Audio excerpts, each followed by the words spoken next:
En momentos en que actores políticos, empresariales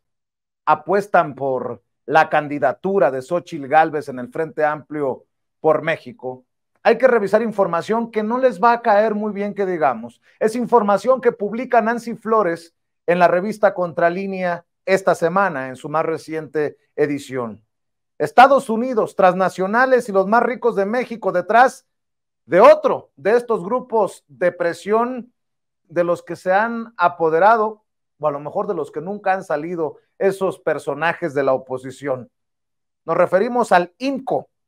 el Consejo Mexicano de Negocios, integrado por transnacionales como FEMSA, Alfa, Lala, MAVE, MBS, Grupo PISA, Vitro, Televisa, Grupo Carso, Chedraui, Grupo México, es el principal financiador del grupo de presión IMCO, Instituto Mexicano para la Competitividad, AC.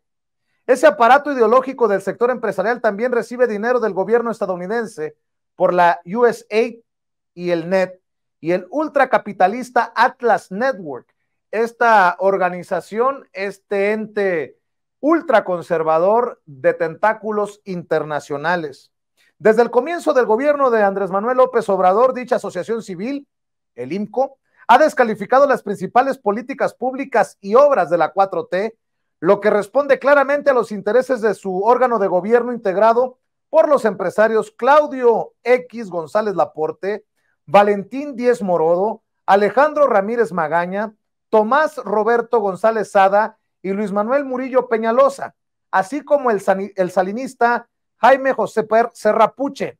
y el director editorial del diario Reforma, Juan Ernesto Pardinas Carpizo. Además, entre sus filas están María Amparo Casar, de Mexicanos contra la Corrupción y la Impunidad, organización que fundó Claudio X González, José Luis Barraza González y Daniel Javier Servitje Montul de Bimbo. Sus archivos contables revelan que entre 2019 y 2022, el Instituto Mexicano para la Competitividad, el IMCO, manejó 180 millones de pesos para sus, y lo dice bien Nancy Flores, entrecomillando, investigaciones de las políticas públicas. Saludo con mucho gusto en esta otra mesa de investigación Contralínea Sin Censura TV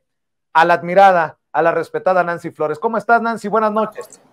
Buenas noches, Vicente, y buenas noches a la audiencia. Pues así es, presentando este trabajo de investigación donde podemos ver en realidad cuáles son los verdaderos hilos que mueven a esta sociedad civil que se denomina así como la salvadora de México, ¿no? La que viene a enseñarnos qué es lo que está bien y qué es lo que está mal en nuestro país, sobre todo si hablamos de políticas públicas, pero que en realidad se trata pues de eso, de corporaciones ideológicas, aparatos ideológicos que asimismo se ven como tanques de pensamiento, pero pues qué clase de pensamiento, ¿no? Cuando lo que intentan imponer es esta visión de que para que haya competitividad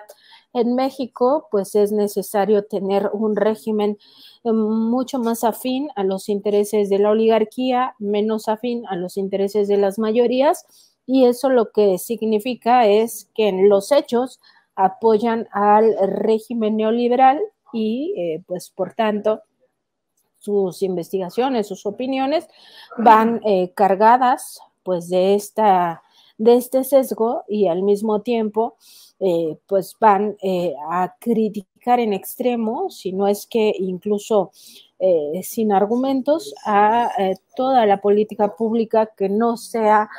similar al neoliberalismo, en este caso al humanismo mexicano. Nada le reconocen al humanismo mexicano, ni siquiera ese éxito que recién nos enteramos hace unas semanas de que 5.1 millones de personas habían salido de la pobreza en este periodo, a pesar de la pandemia de COVID-19, a pesar de la guerra entre Rusia y Ucrania, con las crisis económico-financieras que arrastraron consigo, pues logra tener éxito estos programas sociales, pero sobre todo esta visión de país donde se promueve,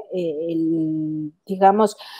la ayuda sistemática a los que menos tienen, y eso, pues por supuesto que no lo reconoce el IMCO, porque está claro cuáles son los intereses que realmente representa, y son los intereses pues de estas grandes transnacionales, además de quiénes son los que integran su órgano de gobierno, que ya de por sí pues nos dice bastante esta información. Mi querida Nancy, viendo precisamente esta lista de nombres, puedo decir que son los mismos de los mismos, ¿no? Se mueven en diferentes asociaciones civiles, en diferentes organizaciones, pero son los mismos personajes. Y me parece muy interesante que se publiquen esto en la revista Contralínea, porque en momentos en los que el presidente presenta su quinto informe de gobierno, se habla de millones de mexicanos y mexicanas que salen de la pobreza, critican al presidente por un Tren Maya en donde se siguen haciendo pruebas, no quieren entender que aún no se ha inaugurado oficialmente, pues quedan exhibidos estos personajes, así, con nombre y apellido, Nancy. Sí, y Vicente, esto que dices es muy importante, o sea, son los mismos de los mismos siempre, son los que acaparan el concepto de sociedad civil organizada, que en realidad son intereses corporativos, intereses transnacionales los que los mueven, y al mismo tiempo son los mismos que en 2006, en 2012 impusieron presidentes en la República, impusieron primero a Felipe Calderón, después impusieron a Enrique Peña Nieto, y que ahora buscan imponer a Xóchitl Gálvez también intentando un fraude electoral que muy probablemente no les va a salir, pero son exactamente los mismos que estaban acostumbrados a mandar en México, a imponer a la autoridad federal desde el presidente y de ahí para abajo, pero sobre todo a las autoridades regulatorias, es decir, los que debían vigilar que estos no se pasaran de la raya, que no cometieran atrocidades o que no cometieran ilegalidades o actos ilegítimos,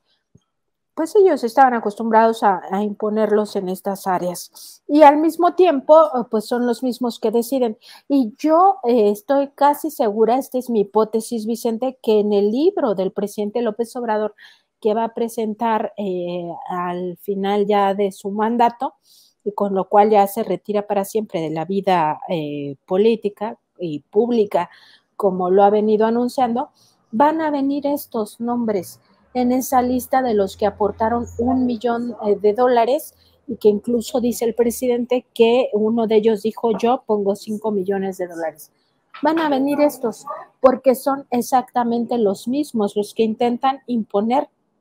la agenda mediática, la agenda de políticas públicas, la agenda de poder, ¿no? Y que es un poder fáctico real, o sea, nada más hay que ver los nombres de las empresas que están aglutinadas en el principal financiador de este Instituto Mexicano para la Competitividad, es decir, el Consejo Mexicano de Negocios, y también hay que ver quiénes están en el propio IMCO, pues son ellos los que siempre han pues actuado incluso antidemocráticamente, pasando por encima de la decisión de los mexicanos, de las mayorías, y que ahora pues están imponiendo a Xóchitl Gálvez, como decías al inicio, en esta candidatura ya del bloque conservador, una candidatura que cada vez se desmorona más, pues por la propia boca de Xóchitl, ¿no? O sea, baste con que le pongan un micrófono, Vicente, para que ella misma destroce lo que han construido en estos meses de su imagen inflada, ¿no?